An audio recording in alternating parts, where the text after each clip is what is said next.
So today we're going to be taking a look at a scenario where China and the US go to war. Now, this was voted on by my Discord server. I don't know what I'm talking. So link in the description. Make sure to join. We are really close to 70 subscribers. I might do a special, might not. I'm really debating it at the moment. But we want to get to 100. We are currently 1-1 or 1 away from 69 subscribers. And I'm going to probably take a screenshot of that because that'd be kind of funny. Anyway, let's get right into it. So, what actually starts the Chinese-American War? Well, I think everyone knows what's going to start it. It's obviously going to be Taiwan. Now, at the moment, in real life, China is sort of going after Taiwan. They don't like them. They want to basically invade. They think they think basically they own them. So yeah, we'll just take a look at that scenario. So let me just do this.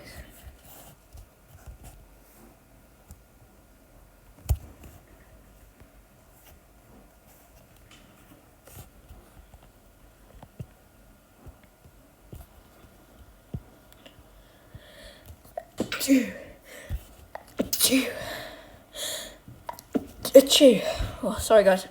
So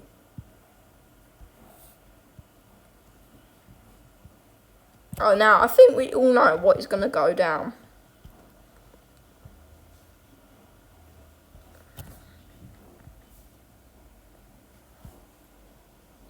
Now,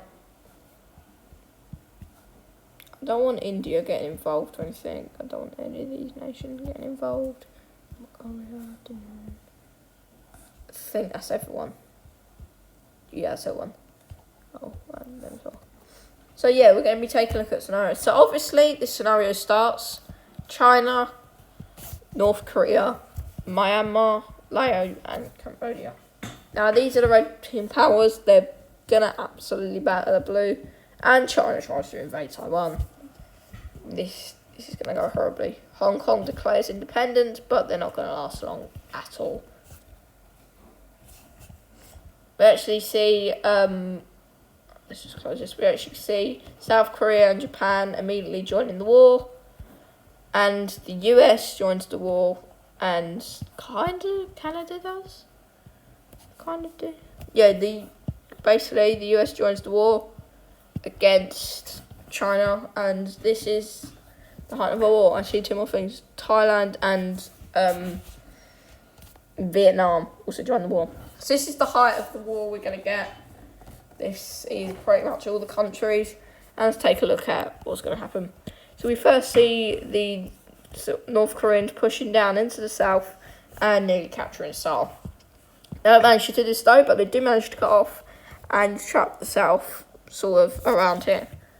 Like, I think Seoul is about there, so I mean if they just push across they have it instantly. So they're pretty much outside. Meanwhile, though, the blue side, as Thailand and Vietnam push across and cut Cambodia into two. The southern half falls, and Cambodia gets some horrible flashbacks. Cambodia just isn't very strong at all. It falls, and Laos continues to be invaded. Eventually, some Chinese troops come in, and they are slowed down pretty severely. Meanwhile, though, the Burma, or the Myanmar begins their push and cuts up this sort of part of Thailand and takes it from them. They then begin to push into the north of the country and push up from the south.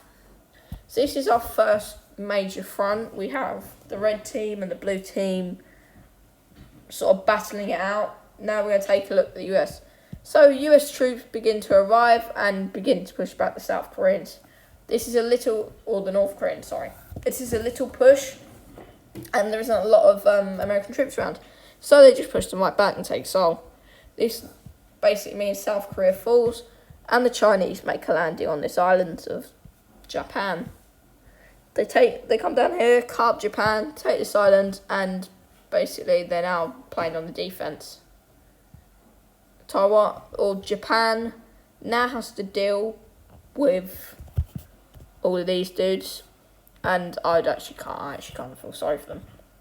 So they're getting pushed up from the south and kind of losing their own nation. Tokyo's here, boom, they could have it instantly, but they don't. They have to be careful and wary, because now with the Americans arriving, they actually stop them advancing to Japan, and it ends.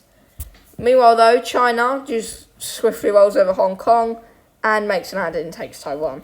Now we've lost a lot of the allies, but the US are involved. They could take over all these countries if they wanted to.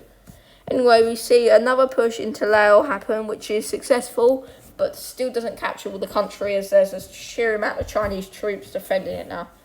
We see, instead of seeing this, we see the Chinese cross over into Vietnam and attempt to cut it down from the coast. They successfully do, and southern Vietnam or northern Vietnam falls. This leads their push into Laos to be weak, and the Chinese continue, and the Chinese re-liberate the country. They push into Thailand, and eventually it looks like the blue team is losing. But who's arrived? The US. So the US has arrived, and they're now beginning to absolutely strike Taiwan, or strike China in Taiwan, and the US swiftly land on the island.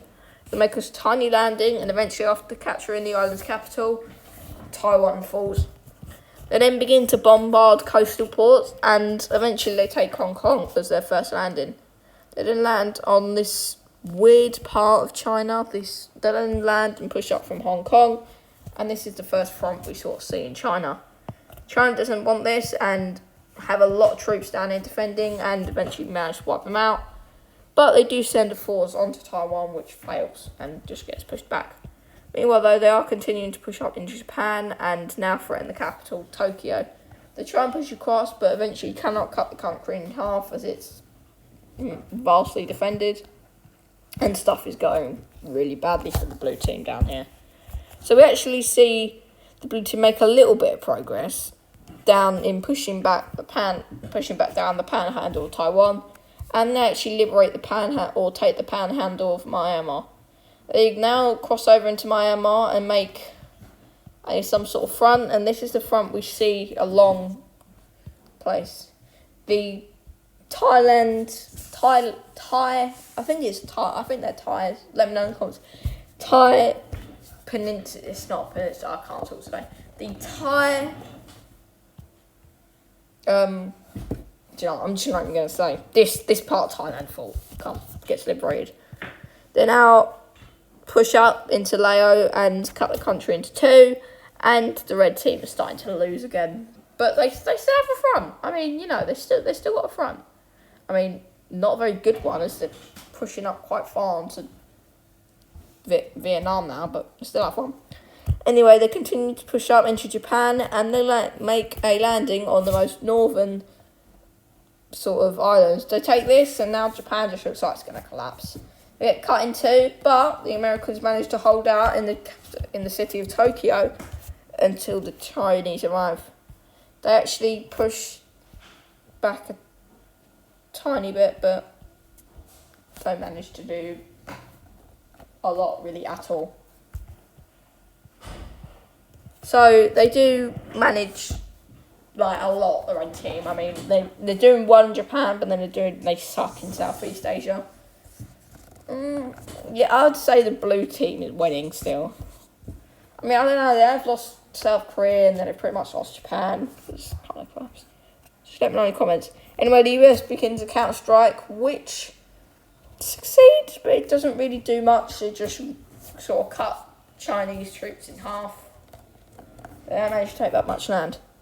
But they do a second counter-offensive, which worked, and they push all the Chinese right back to where they started. They begin to push back up north, make a landing on the island, and the island is captured again. They're now pushing back the Chinese on all fronts, and the Chinese sort of have to use a tactic. This is called using their entire military. So they do this, and the blue team aren't ready, so they get absolutely clobbered and sent all the way back down.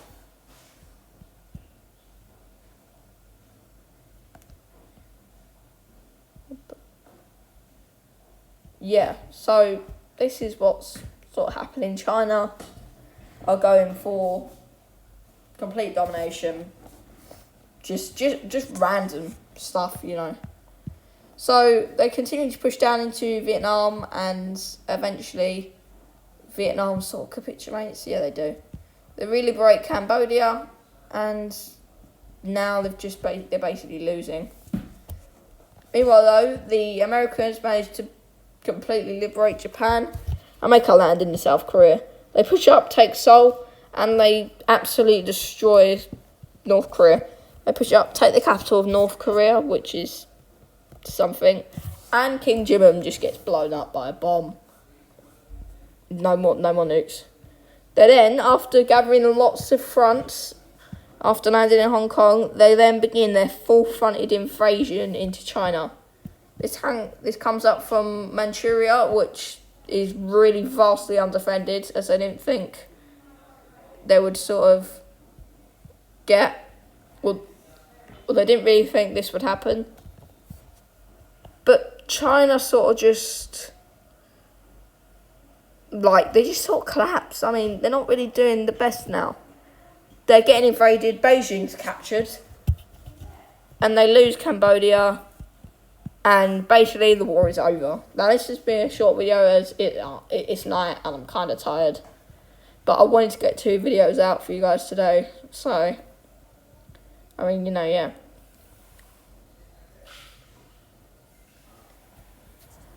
So we're going to take a look at Peace Treaty.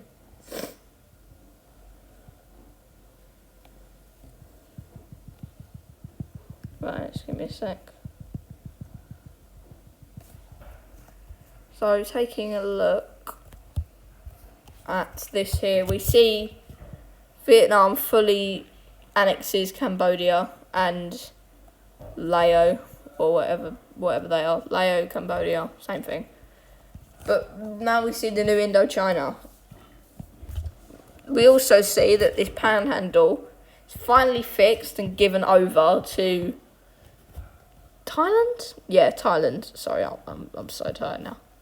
Yeah, we see him given over to Thailand, which is good. I mean, it's fixed the world map a lot because we have some ugly panhandle just chilling around now. But yeah, we see his panhandle given to Thailand. And if you think Myanmar weren't blown enough from losing a panhandle, no, they lose some more land up here to the Thai or to Thailand and have to pay war reparations. So we also see China take a loss. We actually see the South Korea gain North Korea. Sorry about that, guys. And we actually see this land taken here. So that's sort of the war extent. China has to pay war reparations. Taiwan are now in full control. And yeah, so I hope you guys enjoyed this video. If you did, smash the like button, subscribe to the channel, and join the discussion.